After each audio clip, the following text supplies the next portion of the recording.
Hello friends, तो हमने अपने लास्ट लेक्चर में पढ़ा था कूलम्स लॉ,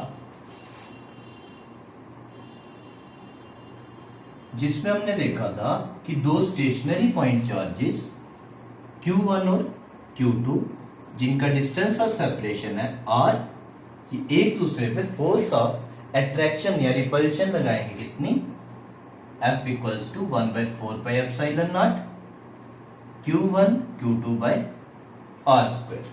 अब देखो, क्योंकि ये जो फोर्स है ये एक वेक्टर क्वांटिटी है, तो इसकी कोई एक पर्टिकुलर डायरेक्शन भी होगी। तो अब इसी डायरेक्शन को स्टडी करने के लिए हम पढ़ेंगे कूलम्स लॉ की वेक्टर फॉर्म। तो देखते हैं Coulomb's law in vector form.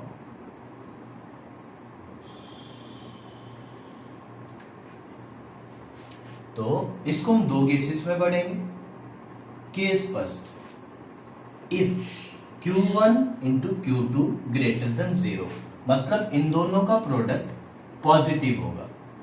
अब देखो ऐसा कब होगा, और दोनों चार्जेस प्लस है या दोनों चार्जेस नेगेटिव है, तो इसका मतलब ये क्या है, सिमिलर चार्जेस। और सिमिलर चार्जेस जो होंगे वो फोर्स प्रोड्यूस करेंगे रिपल्सिव। तो हम इसको स्टडी करते हैं। तो हम पहले निकालेंगे F12 वेक्टर। अब ये F12 वेक्टर है, force on charge Q1 due to Q2। तो पहले फोर्स के लिए हम डायरेक्शन ले लेते हैं, R12 कैप और R21 cap. R12 cap charge Q1 से Q2 की तरफ और R21 Q2 से Q1 की तरफ।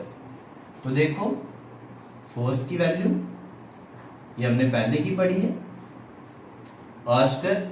अब हम लगाएंगे यहाँ पे डायरेक्शन, क्योंकि हम पढ़ रहे हैं force on Q1 due to Q2।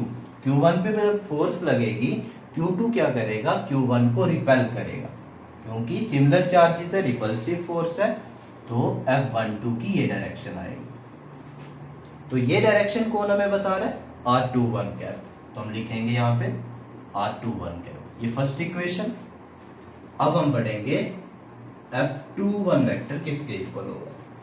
तो पहले F21 वेक्टर है क्या, force on Q2 due to Q1। तो ये भी होगा 1/4πε0 Q1 Q2 by R square के। अब डायरेक्शन के लिए यूनिट वेक्टर इसका देखते हैं क्या होगा। अब जब फोर्स लग रही है Q2 पे, तो Q1 इसको क्या करेगा, धक्का मारेगा, इसको रिपेल करेगा और ये चार्ज मूव करेगा आगे की तरफ। ये फोर्स आ गई F21 वेक्टर।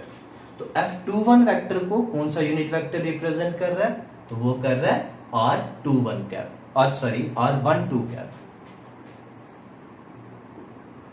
तो ये आ गया इक्वेशन नंबर 2।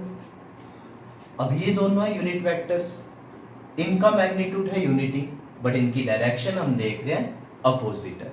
मतलब R12 cap equals to negative of R21 cap, क्योंकि R12 cap positive x axis की तरफ है और R21 cap negative x axis की तरफ। तो इस वैल्यू को हम यूज करेंगे या तो फर्स्ट में या सेकंड में। तो F12 वेक्टर आ जाएगा हमारा 1/4πε0 Q1 Q2 by R square. R21 cap की वैल्यू डालो माइनस ऑफ R12 कैप। ये माइनस साइन अगर हम यहाँ पे लगा लेते हैं तो ये वैल्यू बिल्कुल सेम है F21 के, माइनस F21 वेक्टर। इसका मतलब F12 vector is equal and opposite to F21 vector. तो ये बनाएंगे एक्शन और रिएक्शन पेयर। इसका मतलब कूलम्स लॉ जो है वो ओबे करता है Newton's third law, action is equal to negative of reaction. अब हम इसका नेक्स्ट पार्ट देखते हैं।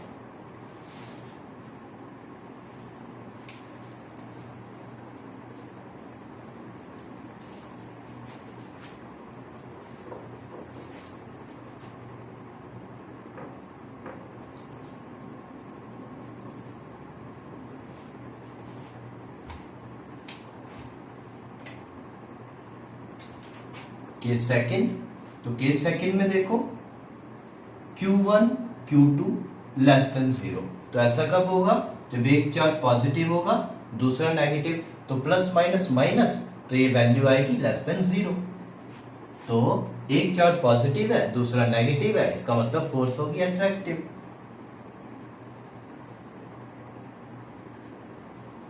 तो इसमें देखो सबसे पहले F12 वेक्टर जो हमने देखा,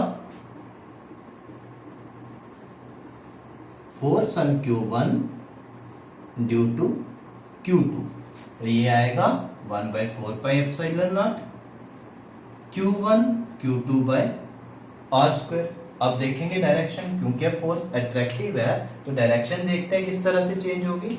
फोर्स लग रही है Q1 पे due to Q1, force Q1 पे लग रही है, Q2 लगा रहा है, तो Q1 इसकी तरफ अट्रैक्ट हो।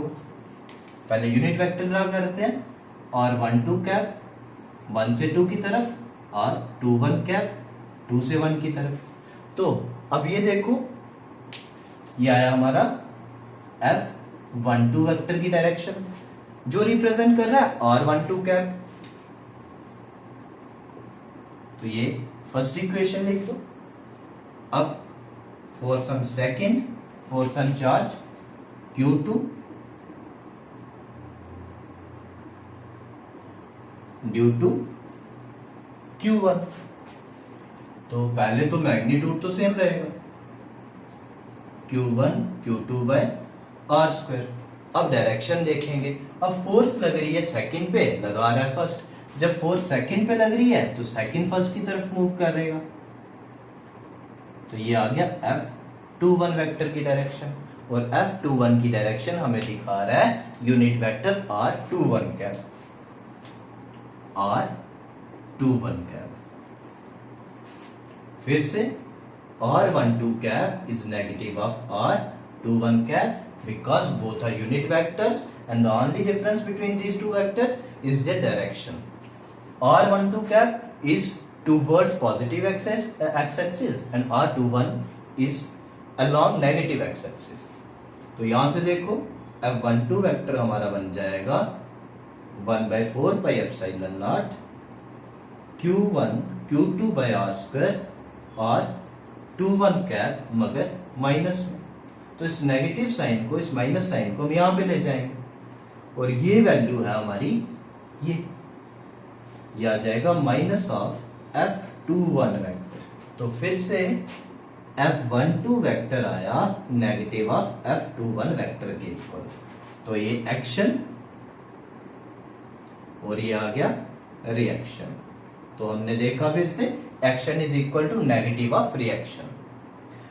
तो ये है हमारा कूलम्स लॉ की वेक्टर फॉर्म, जिसमें हम देखते हैं कूलम्स लॉ ओबे करता है न्यूटन की थर्ड लॉ। न्यूटन का third law, to every action there is equal and opposite reaction. मतलब जब Q1 चार्ज Q2 पे फोर्स एक्सर्ट करेगा तो Q2 भी Q1 पे उतनी ही फोर्स एक्सर्ट करेगा बट इन अपोजिट डायरेक्शन। तो ये हमारा Coulomb's law vector form complete होता है। Thank you.